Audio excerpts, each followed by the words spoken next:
اعوذ باللہ من الشیطان الرجیم بسم اللہ الرحمن الرحیم السلام علیکم ورحمۃ اللہ وبرکاتہ۔ سامعین محترم، ہمارا جو آج کا ٹاپک ہے وہ یہ ہے کہ لوگ جو ہیں وہ نیند کے اندر جو جھٹکا لگ کر اٹھتے ہیں اس کے بارے میں اسلام اور سائنس کیا کہتے ہیں۔ تو سامعین محترم، پہلے سچویشن کو سمجھ لیں۔ ہوتا یہ ہے کہ اکثر ہم سو رہے ہوتے ہیں اور اچانک ہی خواب کے اندر ہم گرتے ہیں اور جھٹکا لگتا ہے اور انسان اٹھ جاتا ہے۔ تو سامعین محترم، لوگ اس کو مختلف طریقوں سے رنگ دینے کی کوشش کرتے ہیں اور اپنی دکان جو ہے وہ چمکانے کی کوشش کر رہے ہوتے ہیں اور اس کو بھوت پریت اور اس طرح کی چیزوں کا نام دینے کی کوشش کر رہے ہوتے ہیں۔ تو سامعین محترم، آئیے چلتے ہیں اور دیکھتے ہیں سائنس اور اسلام اس کے بارے میں کیا کہتا ہے۔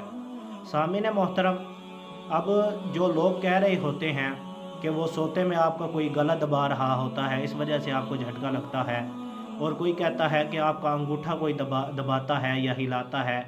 تو سامعین محترم، اب جس کو یہ ہوتا ہے ان کو صاف پتہ ہے نہ تو گلا دبایا جاتا ہے اور نہ ہی انگوٹھے ہلائے جاتے ہیں۔ یہ ہوتا یوں ہے کہ بندہ جب خواب کے اندر ہوتا ہے تو اچانک سے وہ کہیں سے گرتا ہے تو اس کو جھٹکا لگتا ہے۔ تو سامعین محترم، سائنس اس کے بارے میں یہ کہتی ہے، بہت سی اس کے اوپر تحقیقات ہوئیں اور بہت سے اس کے اوپر دلائل دیے گئے۔ تو سائنسدان کہتے ہیں، کچھ کا ماننا یہ ہے کہ جب آپ سو رہے ہوتے ہیں سکون کی نیند اور اچانک شور شرابہ ہو تو تب آپ کو یہ جھٹکا لگتا ہے اور خواب میں کچھ اس طرح آپ کو دکھایا جاتا ہے، جس طرح آپ لوگوں نے دیکھا بھی ہوگا کہ اصل میں آپ کو آواز دی جا رہی ہوتی ہے اور آپ سو رہے ہوتے ہیں، لیکن خواب میں بھی وہ آواز آپ کو اس طرح لگتا ہے جس طرح خواب میں آپ کو کوئی بلا رہا ہے، لیکن حقیقت میں وہ آپ کو اصل میں کوئی بلا رہا ہوتا ہے۔ اسی طرح جب کوئی شور مچاتا ہے تو آپ کا ذہن یہ تخیل کرتا ہے کہ آپ کو کوئی اس طرح گرا رہا ہے یا اس طرح کر رہا ہے، اس وجہ سے آپ کو جھٹکا محسوس ہوتا ہے۔ اور کچھ سائنسدان کہتے ہیں کہ جب آپ چائے، کافی وغیرہ یا اس طرح کی چیزیں زیادہ استعمال کر دیں تو آپ کو سٹریس شروع ہو جاتا ہے، جس کی وجہ سے دماغ آپ کو اکثر اس طرح کے جھٹکے محسوس کرواتا ہے۔ اور بعض جو ہیں سائنسدان وہ یہ کہتے ہیں کہ آپ کو دل کی بیماری جو ہوتی ہے اس کی وجہ سے آپ کو یہ جھٹکے لگتے ہیں۔ وہ لگتے اس طرح ہیں کہ آپ کو جو دل ہے وہ آپ کے دماغ کے ساتھ جب کنیکٹ ہوتا ہے، جب آپ سوتے ہیں تو دل کو صحیح طریقے کے ساتھ وہ چیزیں میسر نہیں آ رہی ہوتی، تو وہ دماغ کی طرف اپنے کنیکشن کو بھیجتا ہے، جس کی وجہ سے دماغ جو ہے وہ جھٹکے محسوس کرتے ہیں اور جس کی وجہ سے آپ کو خواب کے اندر اس طرح محسوس ہوتا ہے کہ آپ کہیں گر رہے ہیں۔ ایک یہ تحقیق تھی۔ اور جو جدید تحقیق ہے اس کے مطابق یہ ہے کہ آپ جب سو رہے ہوتے ہیں، بہت تھکاوٹ کے بعد آپ جب سوتے ہیں تو ظاہر سی بات ہے تھکاوٹ کے بعد نیند بہت پرسکون آتی ہے، اور جب آپ پرسکون نیند سونے لگتے ہیں تو آپ کو جھٹکا لگتا ہے۔ وہ جھٹکا اس وجہ سے لگتا ہے، سائنسدان کہتے ہیں، سامعین محترم، سائنسدان کہتے ہیں کہ وہ جھٹکا صرف اس وجہ سے لگتا ہے کہ آپ جب سوتے ہیں سکون کی نیند تو آپ اوپر کی طرف اڑ رہے ہوتے ہیں یا کہیں اوپر کی طرف جا رہے ہوتے ہیں۔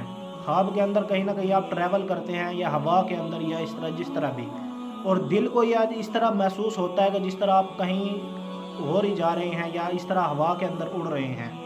تو اسی طرح اس وجہ سے وہ دل جو ہے وہ آپ کو دماغ کو یہ یاد کراتا ہے کہ آپ کہیں جا نہیں رہے بلکہ آپ سو رہے ہیں۔ اس وجہ سے وہ آپ کو جھٹکا دیتا ہے تاکہ آپ کے جو اعضاء ہیں وہ اس طرح کے آپ کو کیا کہتے ہیں، آپ کو بتاتے ہیں کہ آپ وہیں پر موجود ہیں اور آپ کہیں اڑ نہیں رہے، اس وجہ سے آپ کو جھٹکا لگتا ہے۔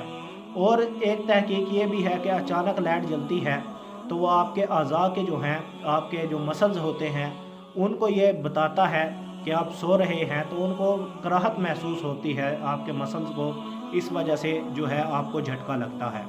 سامعین محترم، یہ تھی وہ سائنس کی تحقیقات۔ تو اب اسلام کے جو دلائل ہیں، اسلام کیا کہتا ہے۔ سامعین محترم، ظاہر سی بات ہے، ہمیں آپ صلی اللہ علیہ وسلم کا جو سنت ہے، آپ صلی اللہ علیہ وسلم کا جو طریقہ مبارک ہے، اس سے ہمیں پتہ چلتا ہے کہ ہم کیا کریں۔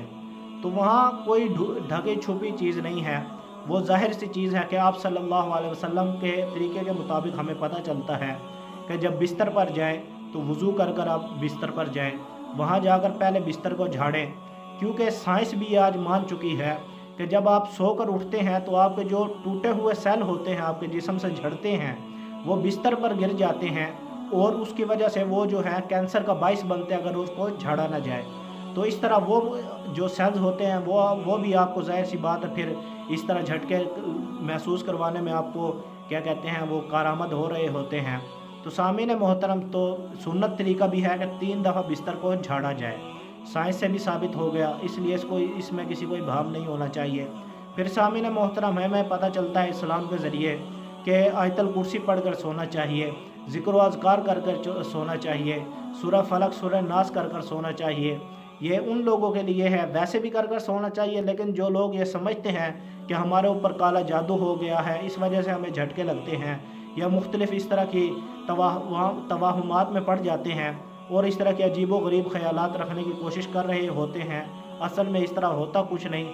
اگر بالفرض کسی کے ساتھ اس طرح ہوتا بھی ہے تو سامعین محترم آیت الکرسی جو ہے وہ پڑھ کے سویا جائے تو ساری رات فرشتے اس کی نگرانی کرتے ہیں، اس کی حفاظت کرتے ہیں. سورہ فلق سورہ ناس پڑھ کے سویا جائے، کلمہ شریف پڑھ کر سویا جائے. اس طرح بہت سے ذکر و اذکار ہیں جو آپ کو میسر ہوتے ہیں، جو آپ کو یاد ہوتے ہیں، وہ پڑھ کر سو جایا کریں تو اس سے آپ کو چھٹکارا حاصل ہوگا. تو خلاصہ بحث یہ ہے کہ یہ صرف اور صرف آپ کے دماغ، دل اور جو آپ کے اعضاء ہوتے ہیں، آپ کے جو مسلز ہوتے ہیں، ان کی جو تکنیکی خرابی ہوتی ہے ان کی وجہ سے جھٹکے محسوس ہوتے ہیں. اس میں توہمات میں پڑھنے کی ضرورت نہیں ہے. آیت الکرسی وغیرہ یا اس طرح ویسے بھی پڑھ کر سونا چاہیے. آپ یہ پڑھ کر سوئیں، انشاءاللہ آپ کو افاقہ ہوگا.